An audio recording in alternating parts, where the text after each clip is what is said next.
저는 신우가 아이를 낳고 나쁜 생각이라도 했을까봐 전전긍긍하며 임신한 무거운 몸을 이끌고 신우를 찾아다녔는데 결국 신우가 아이를 버리고 해외로 도망을 갔다는 사실을 알게 된 저는 큰 배신감에 휩싸였습니다. 하지만 신우는 미워도 신우가 낳은 아들은 어떻게 할 수 없어 제가 아이를 돌보고 있었는데 시모가 아들을 아이 친아빠에게 보내자고 말했습니다. 너희 새끼도 아닌 걔를 너희가 키울 생각은 아니지? 나도 아무리 내 손주라고 해도 애미 애비도 없는 애 내가 키울 생각 없으니까 그 애 걔네 친아빠한테 보내는 걸로 하자꾸나.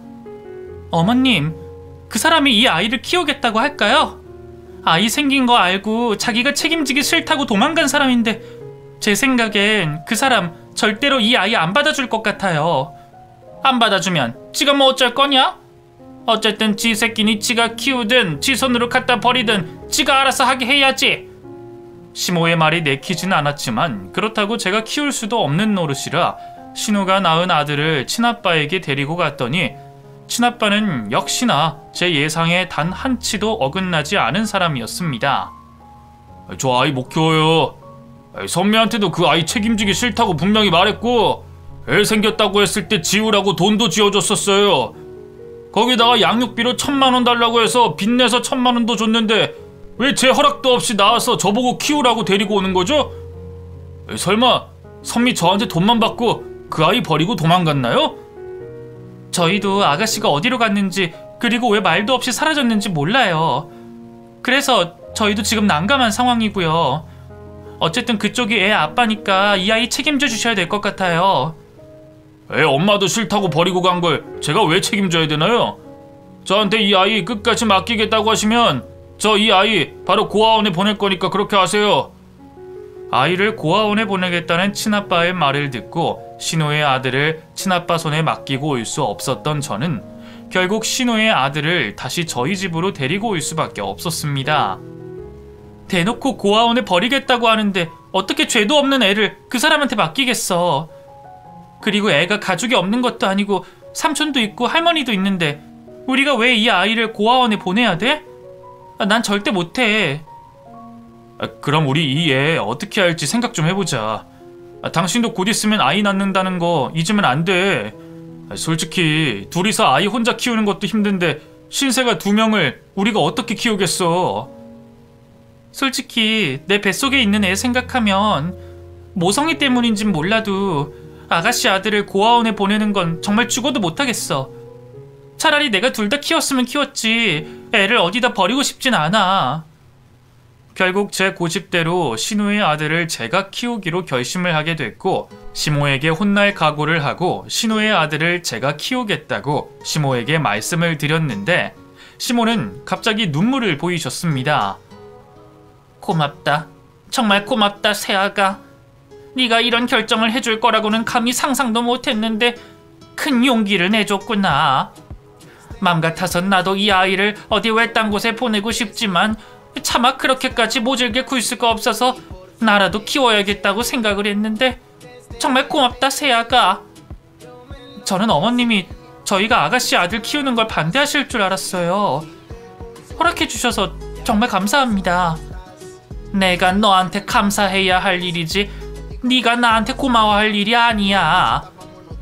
네가 선미 아들 네 새끼로 키워주기만 한다면 나한테 있는 재산은 모조리 너에게 넘겨주는 걸로 하마.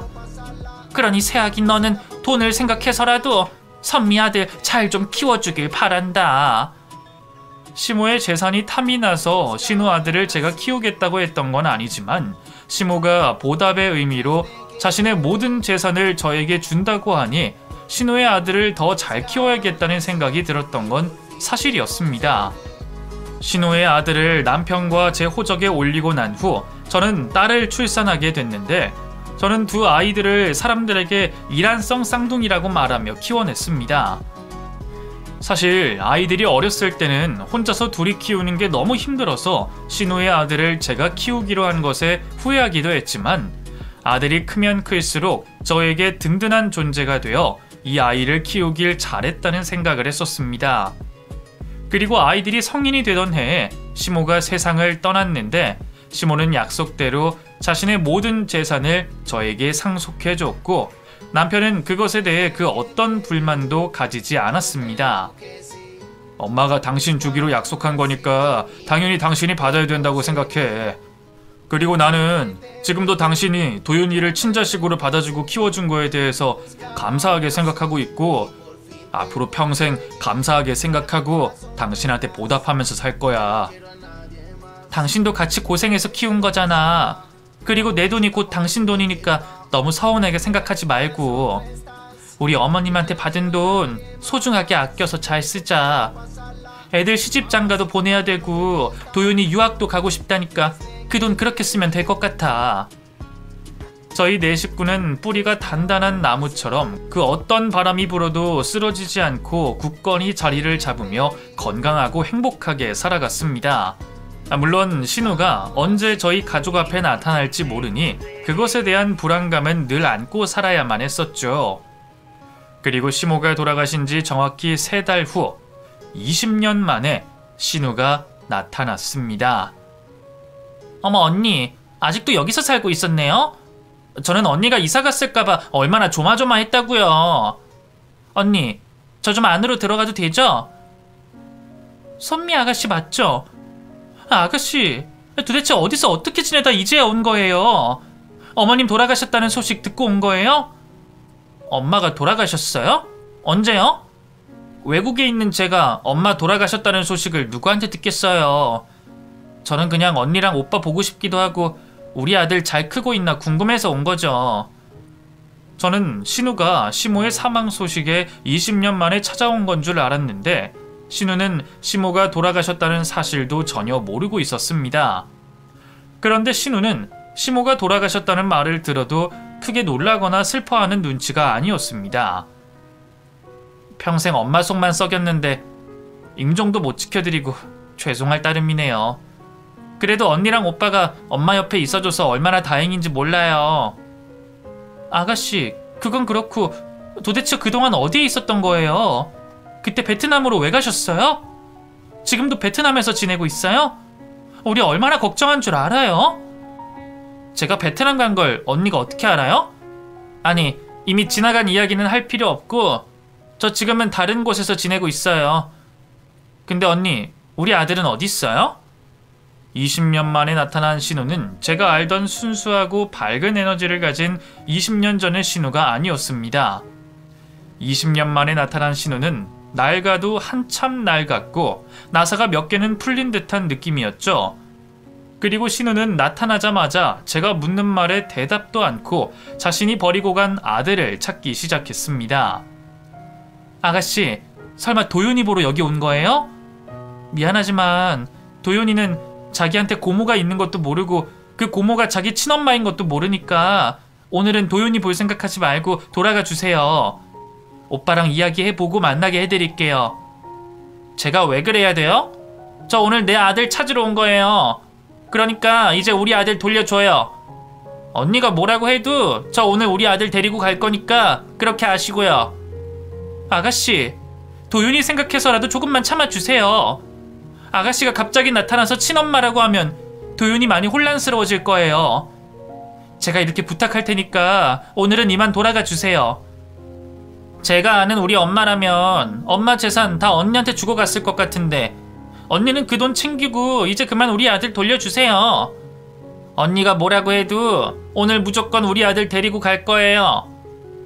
저도 아들을 절대로 신우에게 보내줄 수 없기도 했지만 아들에게 정신적 충격을 주고 싶지 않았던 저는 어떻게든 신우를 쫓아내려고 했지만 그날의 저는 신우와 아들의 만남을 막을 수가 없었습니다.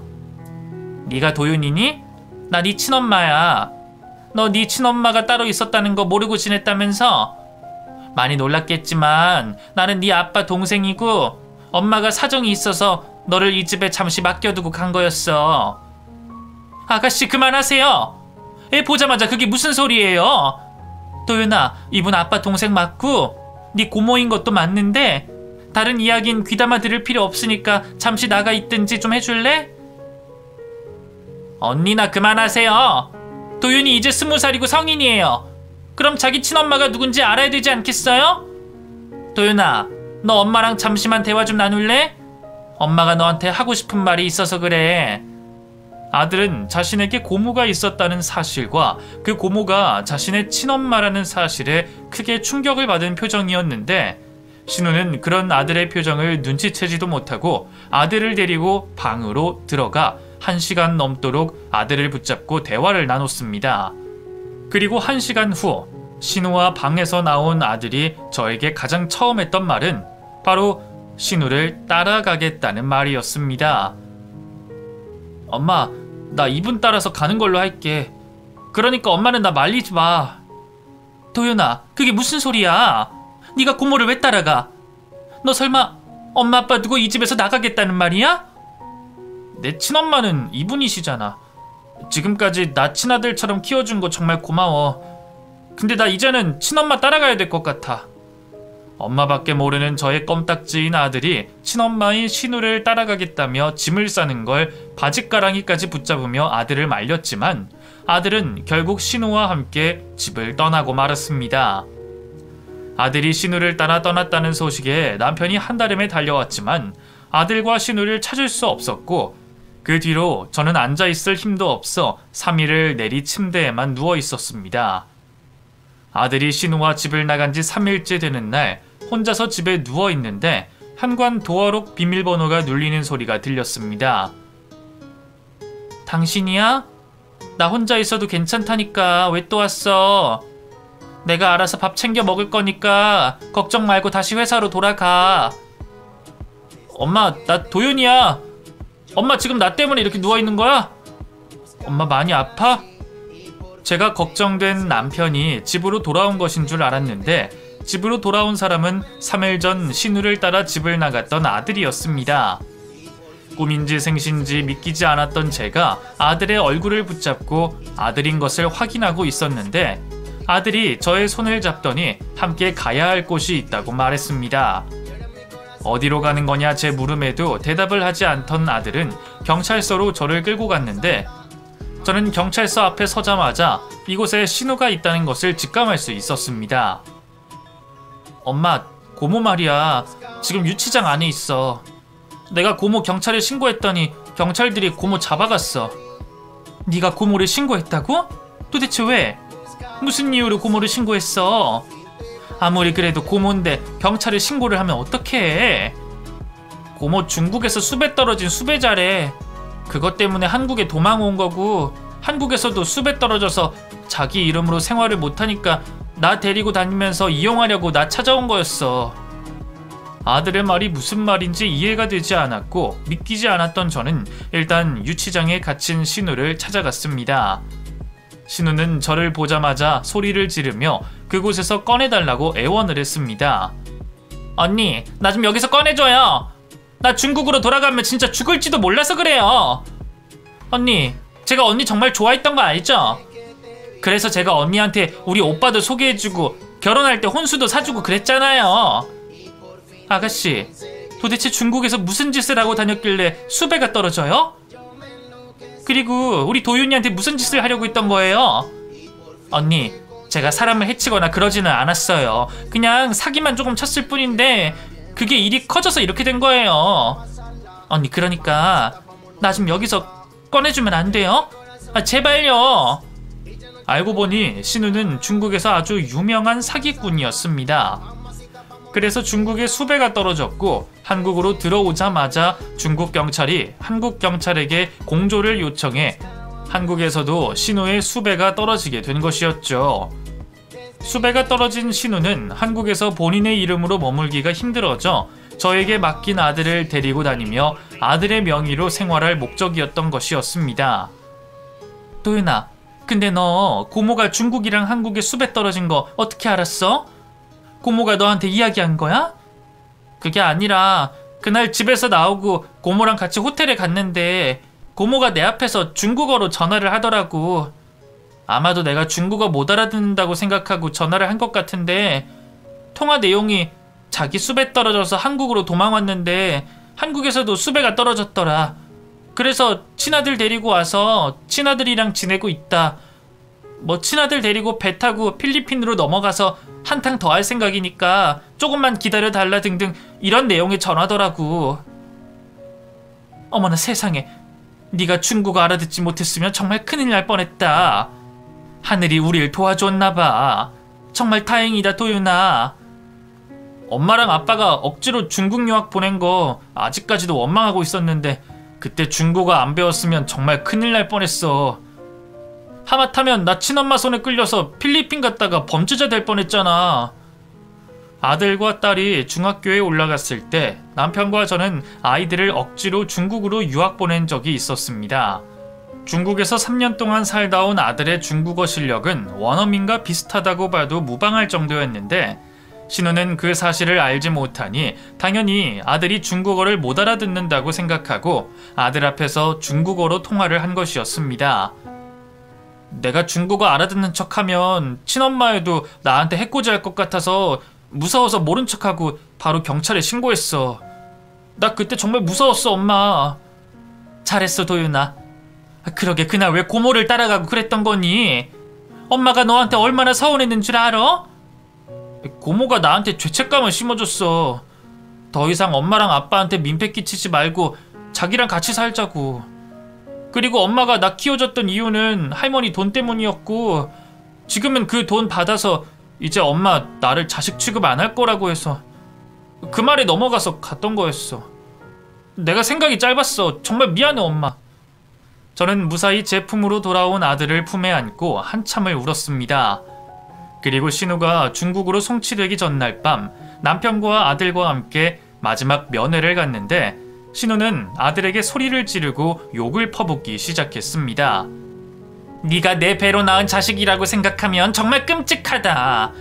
시간을 되돌릴 수만 있다면 너를 내 손으로 지워버리고 싶은 심정이야. 어떻게 겁도 없이 친엄마를 경찰에 신고할 수가 있어? 네가 그러고도 무사히 살아갈 수 있을 거라고 생각해? 이 불효자식 같은 이라고. 당신이 왜 내 친엄마예요? 저는 그쪽 제 친엄마라 생각한 적 없고 앞으로도 그렇게 생각 안 할 거예요. 낳아주기만 하면 다 엄만 줄 아세요? 낳자마자 자기 살겠다고 버리고 가더니 다시 돌아온 이유도 자기 살고 싶어서 이용해 먹으려고 온 거면서 뻔뻔하게 그런 말이 나오냐고요. 너 나 아니었으면 이 세상에 태어날 수도 없었어. 너 나 아니었으면 이미 죽은 목숨이었다고. 기껏 어렵게 낳아줬더니 은혜도 모르고 나를 배신해? 도대체 오빠랑 언니는 애를 어떻게 키웠길래 애가 이 모양 이 꼴이에요? 오히려 제가 묻고 싶은 말이었습니다. 도대체 신우에게 무슨 일이 있었길래 신우가 이 모양 이 꼴이 됐나 싶었죠. 그동안 아가씨한테 무슨 일이 있었는진 모르겠지만 제가 알던 아가씨의 모습은 이미 사라지고 없네요. 아가씨 지은 죄가 있으면 그 죄값 달게 받고 두 번 다시는 저희 앞에 나타나지 말아줬으면 해요. 저 여기서 나가면 바로 언니랑 오빠 찾아갈 거니까 딱 기다리세요. 그리고 도윤이 너도 내가 반드시 다시 찾아갈 테니까 꼼짝 말고 여기서 기다리고 있어. 알겠어? 신우는 저희 가족에게 협박을 하다가도 갑자기 태도를 바꿔 살려달라고 애원을 하기도 했지만 그런 신우를 보고 마음이 약해질 때마다 남편이 저에게 마음 약해지지 말라며 먼저 신우와 연을 끊자고 말했습니다. 도윤이를 위해서라도 선미 중국 가서 죗값 치르게 하는 게 맞아. 거기서 선미가 얼마나 힘들어질진 모르겠지만 잘못했으면 벌을 받아야지. 그리고 지금 우리가 한번 도와주면 죽을 때까지 선미한테 발목 잡혀 살아야 될지도 모르니까 마음 아파도 모른 척하자. 순수하고 밝기만 하던 아가씨가 왜 저렇게 됐는지 모르겠어. 망가진 아가씨 모습 보니까 마음이 너무 아프기도 하고 저대로 보내줘도 되나 싶어. 어쩔 수 없어. 선미는 이미 우리 손을 떠났고 우리는 우리 가족만 생각하고 살아야 돼. 이기적이라고 해도 어쩔 수 없어. 중국으로 송치된 신우는 제가 생각한 것보다 아주 큰 사건의 주동자였고 그 일로 징역 30년을 판결받게 됐다고 했습니다. 신우가 30년 동안 중국에서 수감 생활을 해야 된다는 소식에 저희 가족들은 아무 말도 하지 못했습니다. 기뻐할 수도 슬퍼할 수도 없었죠. 그리고 그 후 아들은 자신이 우리의 친아들이 아니라는 사실에 큰 충격을 받아 1년이 넘는 긴 시간 동안 방황을 했었지만 지금은 전과 다를 거 없이 저희와 아주 잘 지내고 있습니다. 오히려 그 일을 계기로 저희 가족은 더 끈끈한 사이가 됐죠. 신우가 다녀간 이후로 저희 가족에게 안 좋은 일이 있어도 웬만한 일로는 흔들리지 않고 무던히 잘 넘기며 지내고 있습니다. 남편도 몸 건강히 회사 생활 잘하고 있고 아들, 딸 모두 외국에서 자리를 잡고 잘 살고 있답니다. 가끔 그날의 일을 악몽으로 꿀 때마다 아들이 또 제 곁을 떠나는 게 아닌가 싶은 불안감이 밀려올 때가 있지만 저는 제 아들이 평생 제 곁을 떠나지 않을 거라는 걸 알고 있습니다. 그러니 저에게도 이제 그날 일을 웃으며 이야기할 수 있는 날이 찾아왔으면 좋겠네요.